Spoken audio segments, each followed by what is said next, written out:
Hello, good morning. So आजचा दिवस अतिशय पॅक होता.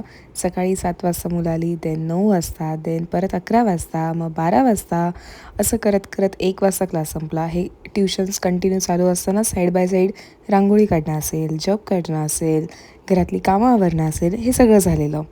त्यानंतर मग 1 ते 2चाच फक्त ब्रेक होता. देन अगेन 2 ते 3, 3 ते पुढे 4:30 पर्यंत क्लास झाला.